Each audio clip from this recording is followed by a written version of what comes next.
Welcome to New Jersey Politics with Laura Jones. I am Laura Jones, and it is so good to see you here. Today, we are discussing small businesses, the economy, the state budget, and inflation. Standing by is Micah Rasmussen. He is the director of the Revovich Institute for New Jersey Politics at Rider University. He served as Governor Jim McGreevy's press secretary and handled crisis communication during the governor's historic resignation. First up, we have State Senator Troy Singleton, who represents New Jersey's 7th legislative district in South Jersey. A Democrat, he also serves as the Senate Majority Whip. Now, we're going to be discussing everything from working with small businesses to mental health initiatives, as well as organizing monthly volunteer programs in the community. Here now is part of that conversation. Welcome, Senator, to the show. It is so good to see you here. Thank you. It's a pleasure. So let's start off. We're going to talk about some of the legislation you are sponsoring. Now, we know businesses really have struggled over the past few years, and you have a bill that would help small businesses connect better with government resources. So can you tell us a little bit about it and how it would work? The proposal is called the Biannual Business Matchmaker Initiative, which is quite a mouthful. But the whole point of the initiative was to focus on many women and minority-owned businesses who don't always have equal access to government contracts. So our matchmaker program, we believe, is necessary to provide that additional support and networking opportunities for small businesses throughout our state. So the bill will require New Jersey's Business Action Center to host these matchmaking events, which we believe will allow us to connect eligible small businesses with representatives of federal, state, and local government agencies as they sort of work through with their government contractors to provide subcontracting opportunities to these businesses. And the coordination of all of this will be done with other various business organizations like the African American Chamber, the Statewide Hispanic Chamber, the New Jersey Association of Women Business Owners, the Veterans Chamber, National Federation of Independent Businesses, and New Jersey's Chamber of Commerce as well, to sort of husband all of their resources as well, to bring all of these businesses together with folks who are looking to hire and sub out for subcontracting services. But how difficult is it getting that information out to the business owners? There are a plethora of programs that are out there. And one thing that unfortunately government doesn't do a greatest job of is making that information readily available and easily to find. So one of the reasons why we think this matchmaking initiative is so important is because rather than have business owners who are just starting out in the business or have been a long time but are so small, they don't have the time to step away from actually running their business to try and find, all right, what opportunities also exist out there.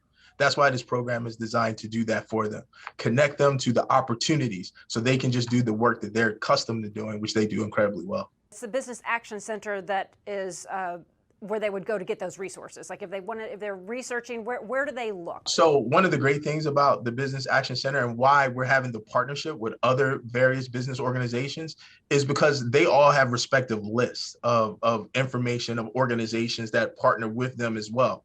And we believe the Business Action Center now will be able to publicize these matchmaking events as the host, but also those partnerships of those various chambers of commerce that I talked about, especially the Federation of Independent Businesses, which are many of our smaller businesses, and the Association of Women Business Owners. That allows all of those groups now to mobilize their networks to still further get that information pushed out. Well, I want to stay with the economy, and you have another bill that's somewhat forward-looking, and it looks to see if the state is prepared for another pandemic or recession. So can you talk a little bit about how that bill would put the state through a sort of an economic stress test? Implementing preventive measures like a stress testing, it allows for our state government to be better protected in the wake of any economic downturn. And this particular bill will require the Department of Treasury to conduct an annual stress test analysis and compile a report on our state's ability to maintain services and assist residents in varying economic conditions. The unique thing about this is we've already know this works. A few years ago, I was proud to sponsor the law that did this for our pension systems. And it was because of the stress testing used during the COVID period that we were able to determine that we could still make the required pension payment that is necessary to honor our commitment to our public workforce. So budget stress tests in general, they help states all across the nation. They help them estimate any potential financial shortfalls that could result from emergencies like COVID.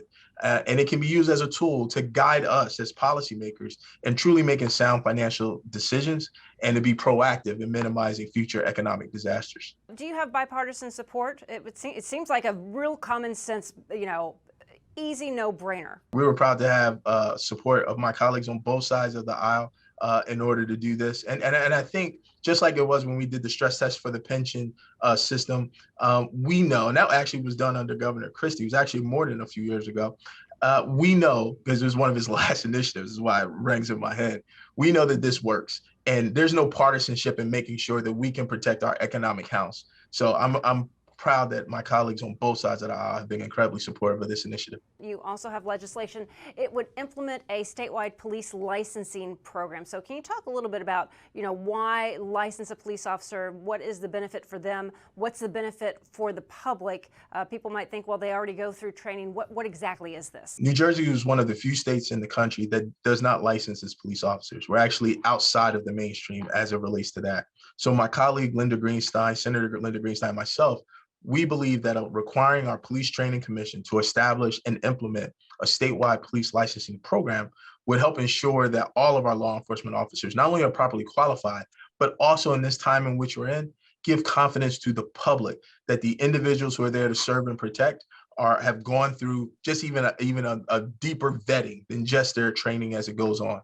And I'm struck by something that the head of the PBA, Police Benevolent Association here in New Jersey, Pat Colligan said, if you're a good police officer, you have nothing to fear with this law going into place, nothing to fear at all. And that's how I look at it as well. We just want to make sure that the individuals who are there, if we have true uniform police standards, not only will it help build public trust, but ensure that proper policing is occurring all across New Jersey. Some of the things that when you see what the police have to deal with, things that, that they didn't have to deal with 10, 15, 20 years ago. Even things like if you pull up on somebody who might have a developmental disability and they might think that they're being resistant. So would it help train in other areas? You think of certain, you get certain pictures in your mind where you think police would need to be trained. So, does it go to help in those other types of situations that they are now encountering? One of the things that I'm proud of as a legislator is I don't try to be over prescriptive into areas where I don't have as much expertise. The Police Training Commission is designed to have that level of expertise to walk through what today's police officers are facing, as opposed to perhaps what was, as you said, happened 10, 15, 20 years ago when folks were beginning to walk the beat. So I'm confident that the Police Training Commission and through this legislation will have the guidelines to help make sure that our police officers are trained for the conditions they're facing today and are licensed accordingly.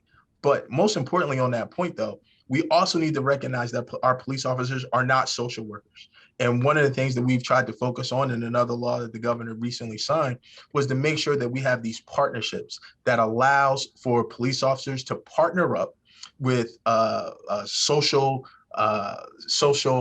workers, et cetera, to be a part of the solution when you run into these sort of challenges. It's really our crisis response support program that was recently signed. It's truly a collaboration between police officers and mental health professionals, which we believe will be beneficial for everyone involved, law enforcement, communities, residents, and mental health professionals as well. You're sponsoring legislation that creates a crisis report support pilot program. What is that? 2 out of every 3 uses of force by law enforcement involve a resident who is suffering from a mental illness or is under the influence of drugs or alcohol. And over half of all fatal police encounters occur under similar circumstances, which follows suit to what you're talking about. So several years ago, I met with our local police chief and senior police officers in Riverside, New Jersey, one of the towns I'm fortunate enough to represent, about the need for police officers to have access to mental health professionals when responding to someone in crisis. That's where the crisis response support program came from, because they were initiating it in that town as a pilot. We believe in working with my friend and colleague, Governor Cody, in the legislature, who was working on a similar initiative. We were able to get this law passed. And under the law, the Attorney General would select in this pilot 2 municipalities in parts of the state, northern, central, and southern regions of the state, for participation in the program. And a crisis response coordinator would be appointed who would be responsible to provide ongoing support and services to individuals in crisis and suicidal or suffering from mental health condition or substance abuse disorder. As you said, police officers, frankly, are just not equipped to deal with these situations. And that's okay. We need to acknowledge that. but it's imperative that our law enforcement has access to mental health professionals when responding to these incidents so we can reduce unnecessary violence and help our residents receive the treatment they need. Another piece of legislation would create a New Jersey Black Heritage Trail. So I'd love to hear more about the idea behind this and what all could be recognized under the bill. For nearly 400 years, African Americans have been a part of New Jersey's history. Black heritage and history has far too long, in my opinion, gone unrepresented and untold, despite so many of our contributions to industry, culture, and the arts. And the purpose of this legislation is to promote and honor those achievements through education, public programs, and frankly, historical markers. So it will require the New Jersey Historical Commission to identify a series of Black heritage sites to be part of the New Jersey Black Heritage Trail and have historical markers at those sites. We want to make sure everyone understands the full history of New Jersey and all of those who've made it so great. And I think it helps us when we learn more about each other to be able to interact better with each other as we move forward. Well, and especially in the Trenton area, Mercer County area, that was the turning point of the American Revolution. And you have so much that is already there, but not a lot, not anything that I can think of that really recognizes African Americans and their contribution. It's more about George Washington, the Washington crossing the Delaware, and those bullet points, not other contributions. Yeah, you're absolutely right. And here in Burlington County was a key leg of the Underground Railroad as it was making its way through New Jersey, right through the heart of Burlington County. During the Memorial Day weekend, I had the privilege of walking the 9-mile journey from one of the oldest African-American settlements here in New Jersey, Timbuktu and West Hampton, all the way through to the Delaware River, where Harriet Tubman and others led individuals fleeing slavery to freedom to get to the Delaware River to make their way up to move beyond all of the slave catchers who were still chasing them. That's history right here in just Burlington County. But there's so many other markers all across our state where his heritage sites exist and we just don't know about it. And this is an opportunity for us to shed some light on our great history here in the state of New Jersey. You organize a different volunteer program each month, and it's called Serve with Senator Singleton. Got to say that fast 3 times. So Serve with Senator Singleton. How did it get started, and what are some of the things that you're doing? Sure. Fundamentally, I'm guided by the idea that service is the rent we pay for living on this earth. And our monthly projects have been a priority for me since I became a senator and will continue to be. We've brought together people of different backgrounds, faith, ages, perspectives, all for a simple common purpose: to be of service to our community. So the Service Senator Singleton programs, they start every January. We kick it off on MLK's Day of Service. And we wanted to do something each month, as I said, and encourage others to join us. So for these last 5 years, we crowdsource a team of volunteers and identify a project or an organization in Burlington County in need of anywhere between 20 to 30 volunteers, sometimes more, for a couple hours. And we've held about 42 of these events to date, with our next one actually coming up later this month at our county library. And we've had hundreds join us in our efforts to better our communities.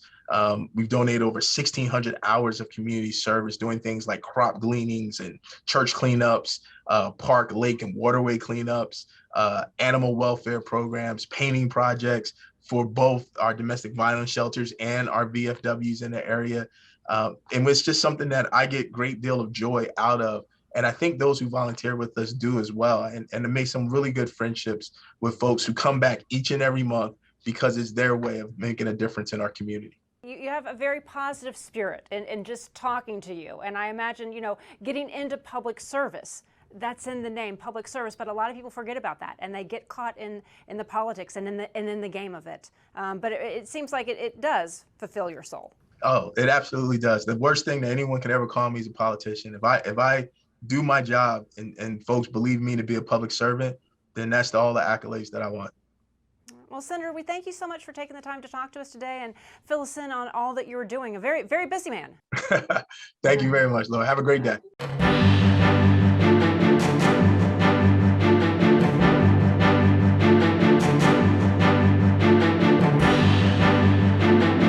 Now is Micah Rasmussen. He is the director of the Revovich Institute for New Jersey Politics at Rider University. And Micah, you and I have known each other for many, many years, 2 decades, going back to our days at the State House. So good to see you here. It's great to see you. I hope you're having a good summer, Laura. Oh, absolutely, absolutely. So for our viewers who may not be familiar with the Revovich Institute for Politics at Rider University, can you tell us a little bit about the Revovich Institute? Absolutely. We are very fortunate the Revovich Institute is named for my old professor.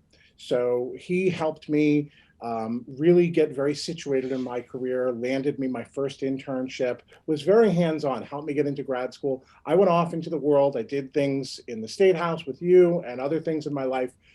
When the opportunity came to come back to Ryder and to do what for other students, what he did for me, it was the chance of a lifetime. So I help students use my contacts in government to set up internships, to bring public officials to campus, and really to do what we're doing today, which is to talk about politics. So I'm very lucky to have a great job.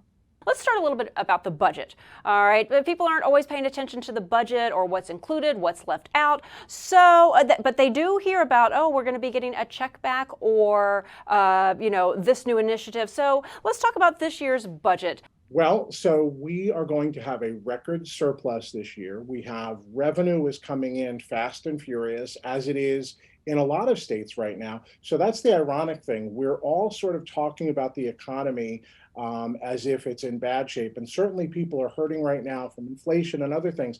But as far as people working and having jobs and paying lots of taxes, this is high times for a lot of states. A lot of states are having record surpluses, record revenue. New Jersey is no stranger to all of that. We also, unfortunately, have record debt. So they've got some things wrong, as you say, so got some things right. You and I have seen a lot of budgets in our day. Some of those budgets are good news budgets when there's enough money to go around for pet initiatives, right, and pet projects. Some are austere. It's always better to have enough money to go around. This is one of those budgets where there is enough money to go around and fund the things that our public officials are trying to fund. So what did you think about the property tax relief? It's a $50 billion budget. Up to $1,500 will be going back to taxpayers, but it's not a permanent solution. It's not a permanent tax relief plan. So do you think that New Jersey's ever going to see some type of permanent reform, or will it just continue to change each year? I think it will continue to change based on how revenue is doing. So when the budget is flush, that will be a priority and money will go toward it. When the budget is not so flush, that'll be an opportunity sort of to pull back. And I agree with you that this is sort of one of those resurgences. This is one of those years where more money is going toward property tax relief and more families will see relief in this year's budget. Although it's going to take some time. You're not going to notice the bill credit until next year, and it's going to take some time. So if we're trying to deal with and help people deal with inflation, it may not come immediately. It may not come fast enough, but it will be there next year. It'll be something to look forward to just in time for re-election year. The governor also announced a back-to-school tax holiday, and that's going to go on for about 10 days. Some school supplies are going to be tax exempt. Now, I know that other states do that, and people get really, really excited about it, about having that back-to-school sales tax holiday. But when you kind of really look deeper into it, you're not talking about a huge savings, maybe about $25 per family. I guess it really varies on what age kid, how long the list is, right? But if in my house, we may be looking at $100 a student, maybe, for each of my daughters.